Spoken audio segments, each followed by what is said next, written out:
No need to remind you that reading is very important. We consume tons of information on a daily basis, and even with significant advance in cinematography, social media, and information technologies in general, a great book is still a very good tool to learn something new, spark some ideas in your head, or just entertain yourself. But even if you're still not into books at this point of your life, this video still may be really helpful. Just think about how many times a day you read something. Maybe you're a student and high reading speed and comprehension is important to learn fast enough and prepare for your tests and exams and still have time that you can devote to your hobbies, or you're fond of reading news. There are so many words there, and you want to read at least a part of it. Or you're playing Witcher 3, Wild Hunt, and want to consume their dialogues as fast as you can, but still be able to understand the storyline and truly enjoy the process. Long story short, the skill of reading often comes in handy. Have you ever tried speed reading, by the way? Some courses on the web guarantee that after you finish them, your reading speed will exceed 1000 words per minute. Just think about it, 1000. Is this the power of God? What science thinks about speed reading and when and how to use it? By the end of this video, you'll find answers to every one of these questions. Now, let's get into it. According to analysis of 190 studies, average silent reading rate for adults in English is 238 words per minute for non-fiction and 260 words per minute for fiction. Is it fast enough? It's pretty difficult to say actually. Let's do some math. It is widely thought that average novel is about 80,000 words long. 80,000 divided by 260 and then by 60 equals 5.1. Basically, if you wanted to read an average size novel, you would only need 5 hours. Let's suppose 2 hours on Saturday, 2 on Sunday, and 1 on other days. That's 1 book per week, not bad at all.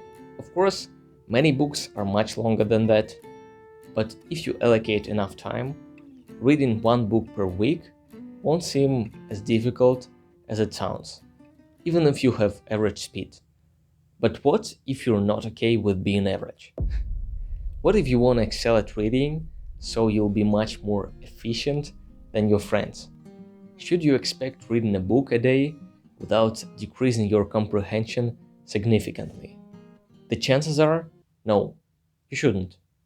There is a quite famous for this field study titled "So Much to Read, So Little Time. How do we read, and can speed reading help?"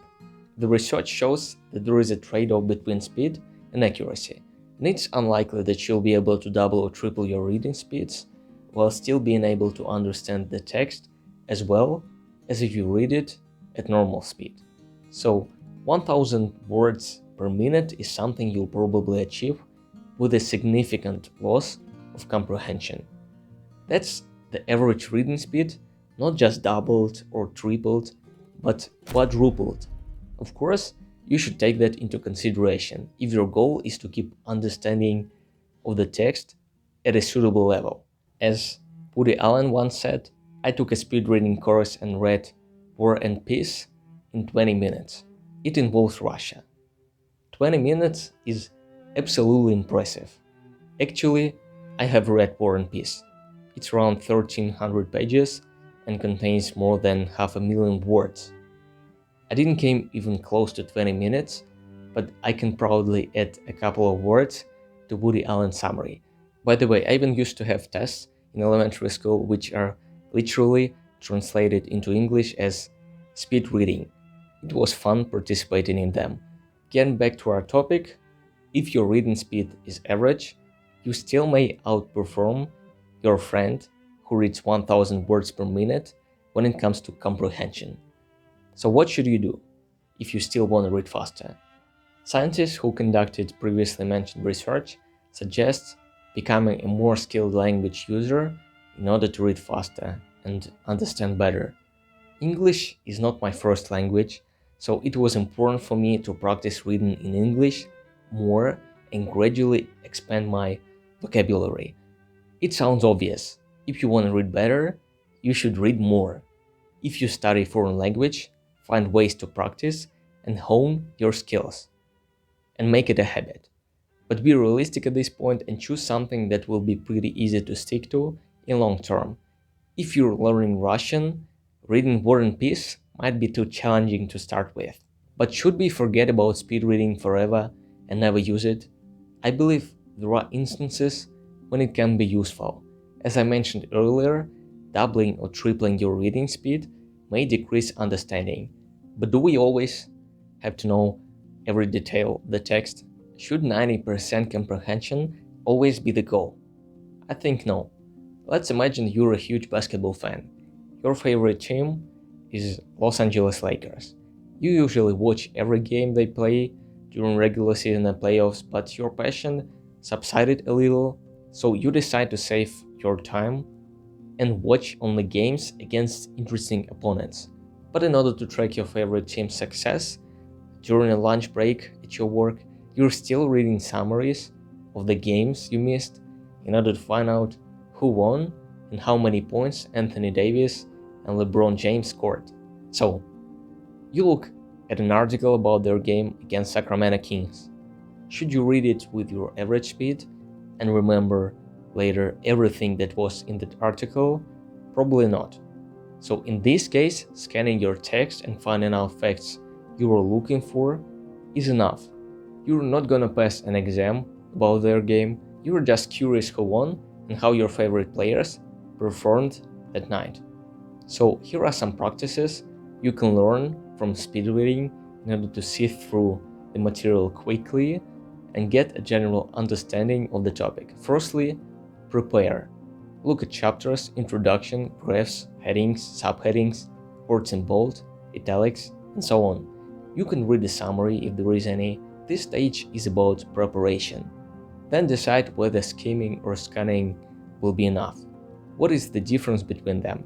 Skimming is reading material very quickly, not focusing on details.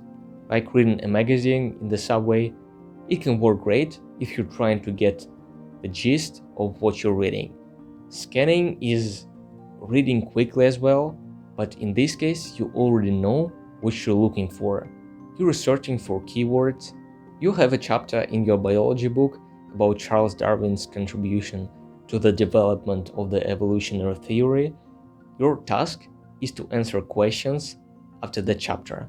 You don't have time to fully read it, so you're only scanning your text looking for the keywords you have in those questions. And there are some common sense practices whether you're using speed reading or regular reading, like quiet environment. If you can control it, use noise cancelling headphones, remove other distractions. I prefer keeping the space where I read clean. So finally, what reading speed should you stick to? It depends on the type of material you're reading and your goal. If you just want to sit through a newspaper, you can use speed reading. Your understanding will suffer, but if that's not the most important thing, in that case, that's okay. But if you're reading a book about physics and learning new concepts, which you should really understand, there is no point in 1000 or even 500 words per minute. If you have time and desire, you can measure your reading speed, test your comprehension, and find out what works better for you. Now, let's summarize. As I always do, reading is cool. Even in the era of information technologies, it still plays an important role. I'm personally a fan of books and like using them when I want to learn something. Speed reading is quite popular nowadays, but this topic is controversial. Some courses claim that you'll be able to read 1000 words per minute. If this is possible, depends on what you consider reading. You can read a massive book in an hour, but will your comprehension be good? Of course it won't. And 1000 words per minute isn't great if you really want to know the details. But when can you use speed reading? Obviously, whenever full comprehension isn't your goal. You're a fan of reading magazines, but you don't want to go into details, you can skim those pages and acquire some basic understanding of the topics mentioned there. Or you're looking for something specific. scan your material and find answers. But if you don't want to sacrifice understanding of the topic you're reading about, you can practice reading. Yes, just read more, get more skilled in this language, and become a great reader. This is it. I hope this video was helpful. Subscribe if you want to see more, and have a good day.